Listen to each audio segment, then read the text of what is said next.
Hello again and welcome again to the Empowerment Environment. Dennis Gaddy is my name. I'm your host today. And welcome again to one of the most exciting 30 minutes, I think, on radio right now. I currently serve as the Executive Director of Community Success Initiative.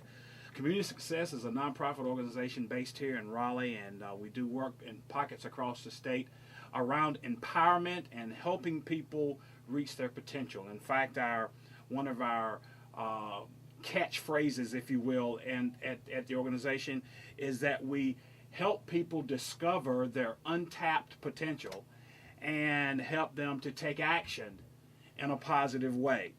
So today what we're going to talk about as we are spending this 30 minutes together, and believe me, 30 minutes really seems to go by fast when you're excited about a topic. And we've began to talk about this environment of success. And as you recall on our last show, we began to develop the elements of an empowerment type of environment. As you recall, we used the example of a rose maybe that can be grown even in Alaska. We talked about that even if the adversities and the cold of life is against you, you can still develop success and you can still become the person that you want to be.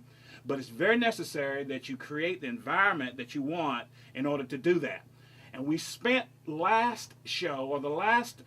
our time together, we spent on talking about what I think was the most essential element of that environment, which is understanding the power of thought and understanding that you really become what you think about. You know, we went over the 15 principles and we talked about them last time, and we will be always going back to those 15 principles as we are spending time together over the next, hopefully, years of being together here on radio with you, and maybe even beyond television and in other parts of the media.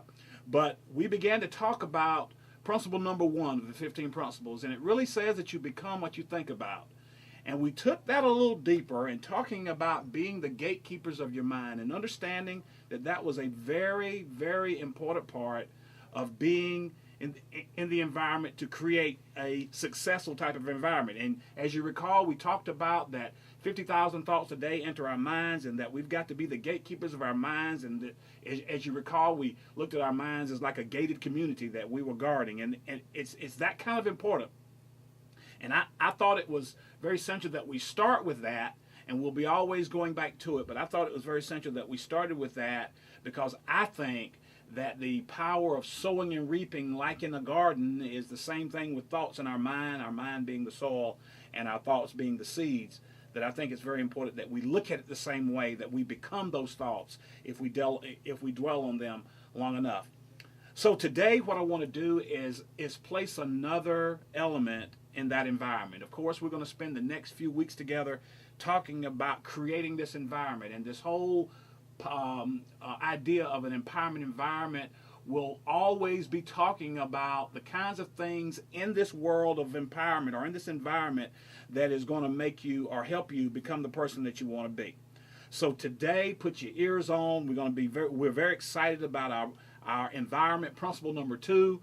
Although it's not principle number 2 of the 15 principles, it's actually principle number 4, and it says simply this: develop and maintain a positive mental attitude and pleasing personality.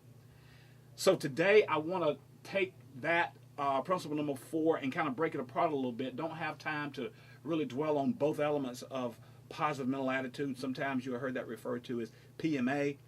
But I want to talk about today a pleasing personality.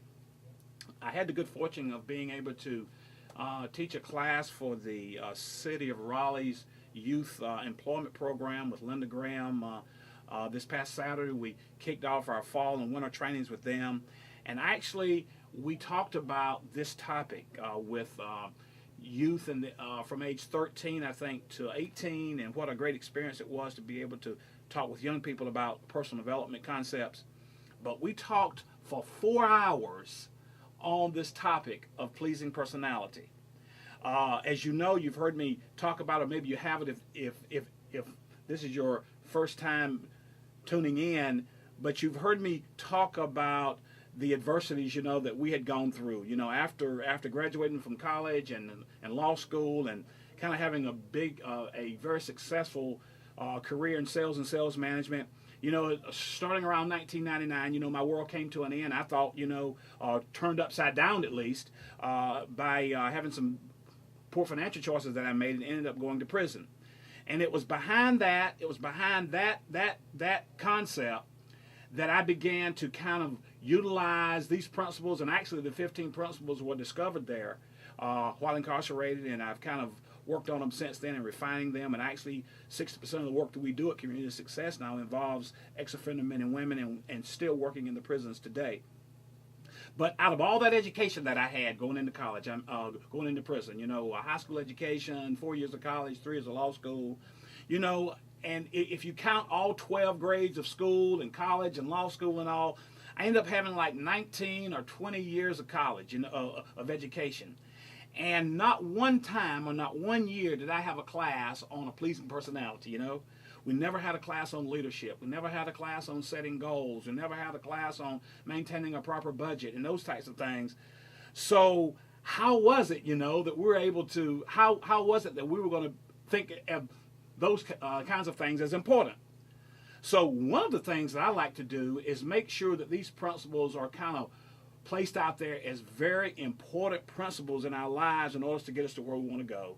And this pleasing personality concept, I want you to hear that loud and clear today, because one author says that if you understand, if you have the ability to get along with other people, you really may not need any other skill.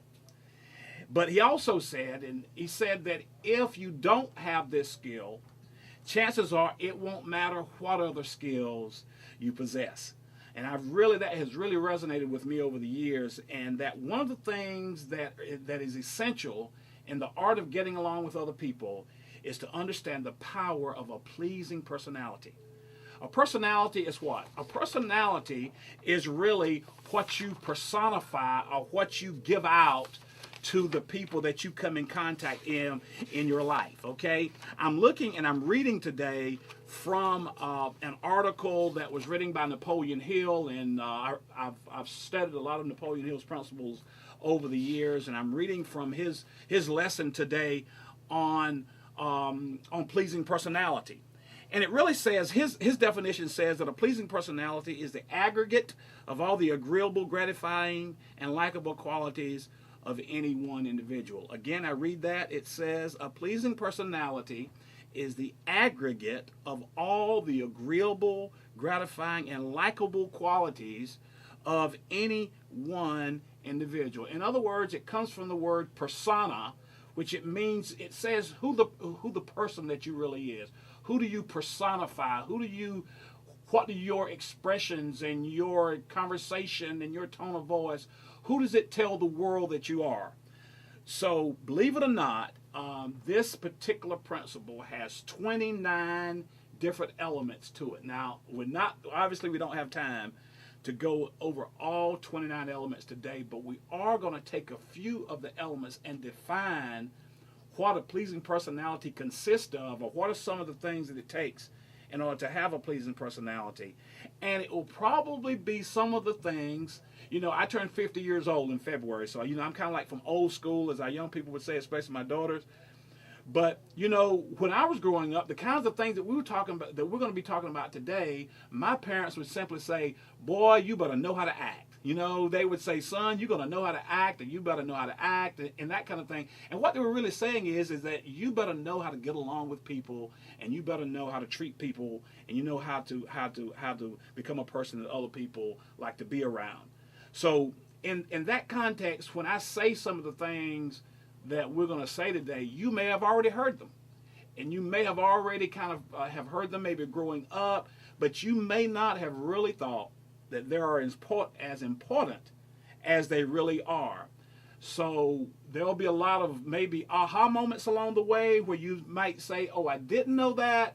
But I promise you that before we finish today, that there'll be some principles that you'll say, oh, I knew that, but I didn't really know it was that kind of important to my success.